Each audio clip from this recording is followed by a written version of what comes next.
मिल्कीपुर उपचुनाव के आज नतीजों का दिन था और नतीजे भी लगभग साफ हो चुके हैं, जहां भारतीय जनता पार्टी बड़ी बढ़त के साथ बनाए हुई है और लगभग जीत की तरफ बढ़ चुकी है। जीत एकदम फाइनली दिख रही है। तो हमारे साथ बात कैसा देख रहे हैं, खासकर मिल्कीपुर जहां पूरी तरह से जोर लगा दिया था समाजवादी पार्टी ने भी, तो इस जीत को किस तरह से देख रहे हो जहाँ एक तरफा आप लोगों की हार हुई है? पोलिंग वाले दिन ही ये स्पष्ट हो गया था कि जब जनता को वोट डालने के लिए नहीं मिला है तो जिन्होंने वोट डाला उन्हीं के हिसाब से रिजल्ट आएगा। वहाँ के शिक्षा विभाग के अधिकारियों ने, पुलिस वालों ने की मदद से, जिला प्रशासन की मदद से वोट पड़ा था, तो वहाँ का पुलिस, जिला प्रशासन, पुलिस और शिक्षा विभाग के अधिकारी जीत गए। भारी बहुमत से वो लोग जीते। और जब अपने हाथ से ही डालना था तो हार कैसे सकते थे। और आप भी इस बात को बेहतर जानते होंगे क्योंकि समाजवादी पार्टी कार्यकर्ता को रोका गया, पकड़ा गया। आपके बीच के भी जो स्वतंत्र पत्रकारिता कर रहे थे उनको भी पुलिस उठा के ले गई। उनको भी रिपोर्टिंग करने में आसानी से रिपोर्ट नहीं कर पाए। तो ऐसी परिस्थितियों में एक धब्बे के रूप में इस परिणाम को देखेंगे। जो भी लोकतंत्र और संविधान में विश्वास रखते हैं, जनता के मत देने का अधिकार रहना चाहिए, उसमें जो लोग विश्वास करते हैं उनके लिए इस पूरी व्यवस्था पर ये चुनाव का नतीजा और ये चुनाव में जो घटनाएं हुई, जिस तरीके से सत्ता का दुरुपयोग हुआ, वो एक बड़ा काला धब्बा है। यानी आप मानते हैं कि ये भाजपा की नहीं, अधिकारियों की वहाँ प्रशासन की जीत है? पूरी तरह मानते हैं और मैं ही नहीं मानता हूँ। भाजपा के नेता छोड़ दो तो कार्यकर्ता भी यही मानेंगे। आप उनसे बात करिए। आपके बहुत सारे साथियों ने कल वीडियो किए तो क्या कहा, कोई रोक टोक नहीं रही, 6 वोट हमने डाल दिए, कोई दिक्कत नहीं थी, बहुत अच्छी व्यवस्था रही। तो क्या वो स्वीकार कर रहे हैं कि कार्यकर्ता और जनता ने जिताया?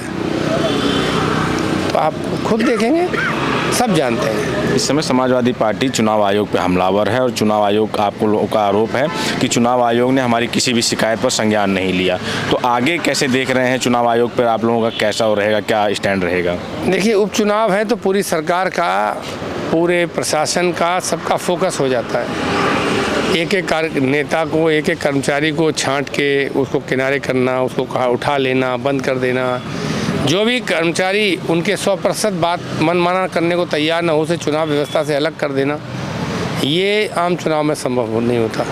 न इतना भय होता है, न इतना अधिकारियों पर दबाव होता है, न इतनी ज़्यादा छटनी की जा सकती है।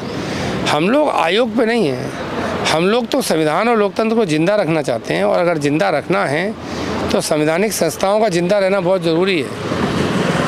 हम अगर शिकायत कर रहे हैं आयोग से एक दिन पहले ही कि इतने वोट बाहर हैं, इस तरीके से फर्जी मतदान कराने का प्रयास हो रहा है, और आयोग उस पर जिला प्रशासन को नोटिस भी नहीं देता, सवाल भी नहीं पूछता, तो ऐसा तो कोई देवदूत आयोग है नहीं, संवैधानिक संस्था तो है। तो हम और हमारे लोगों के ही अधिकार देने से उसको अधिकार मिले, हम क्यों नहीं सवाल करेंगे? अच्छा, आज़ादी के बाद पहली बार मिल्कीपुर में वोट प्रतिशत जो था वो 65% 65+ रहा। पहली बार इतना मतदान हुआ। अरे बहुत बहुत धन्यवाद जिला प्रशासन का, वो 65 पे रुक गए। जब मशीन आपके हाथ में है, वोट आपको ही डालना है, कितना भी डालो, कोई रोक सकता है क्या?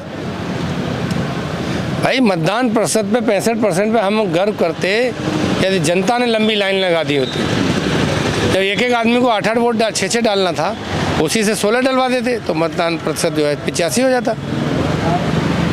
तो मतदान प्रतिशत का विषय नहीं है, कैसे वोट पड़ा ये विषय है। तो मिल्कीपुर को आप लोग सेमीफाइनल कहा जा रहा था और अखिलेश यादव जी जब जनसभा में गए तो उन्होंने भी ये कहा कि ये 2027 का रास्ता दरवाजे खोलेगा। तो अब 2027 की लड़ाई कैसे देख रहे हैं? इससे दरवाजे तो इसने भी खोले हैं। पूरा फैजाबाद मंडल, आसपास के जिले सब जानते हैं कैसे वोट पड़ा है। लोगों को समझ में आ गया वोट मांगने की ज़रूरत भारतीय जनता पार्टी कार्यकर्ताओं को लगने लगा, अब वोट मांगने की कोई ज़रूरत नहीं है। 10-5 गुंडे बदमाश इकट्ठे करो, थोड़ा प्रशासनिक मशीनरी की मदद ले लो, चुनाव जीत जाएंगे। लेकिन तो क्या ये जनरल इलेक्शन में कर पाएंगे? कर पाएंगे तो बड़ी चिंताजनक बात है। मुझे लगता है कि जब जनता को फ्री चुनाव होने दिया जाएगा, सब जगह चुनाव होगा, तो इस तरह की बेईमानी संभव नहीं होगी। ये बेईमानी सरकार के डर, भय, चुनाव खत्म होने के बाद सरकार यही रहनी है, कार्रवाई करेगी, मुकदमे लिखेगी, जेल भेजेगी, इसके कारण से हुआ है। भाजपा कह रही है कि जो वो गलती हो गई थी जनता से लोकसभा के चुनाव में अयोध्या को हराकर, वो गलती सुधारने के लिए जनता ने इतना बम्पर वोटिंग की है। अगर भाजपा जनता को समझा बुझा के वोट लेके चुनाव जीतती और समझाती बुझाती, कुछ उनकी परेशानियों का निराकरण करती, तो गलती सुधार की सब गुंजाइश होती। मेरे समझ से तो ये गलती भाजपा ने कर दी है कि कैसे भी हमें जीत का रिजल्ट लाना है। कई बार जनता चुनाव हरा देती है तो उसका गुस्सा निकल जाता है, और लेकिन आप ज़बरदस्ती जब चुनाव जीतते हो तो लोग इंतज़ार करते हैं कि मिलने दो मौका। अगर भाजपा ने वहाँ के व्यापारियों के साथ जो अन्याय हुआ, बाहर के लोगों ने सारा व्यापार कब्जा कर लिया, औने पौने दाम पे ज़मीन उठा ली, उनके मुआवजे ढंग से नहीं दिए, लोकल लोगों से ज़मीनें खरीद के महंगी दर पे सरकार को बेच दी, इन सब समस्याओं का और बेईमानी का कोई इलाज किया होता, तब गलती सुधार की कोई बात उठती। जब गलती उन्होंने मानी नहीं तो सुधार कैसे करेंगे? भाजपा ने कोई अपनी गलती मानी नहीं, जनता ने वोट दिया, उसने गलती करी थी और जनता ने अपनी गलती सुधार ली। ऐसा होता है क्या?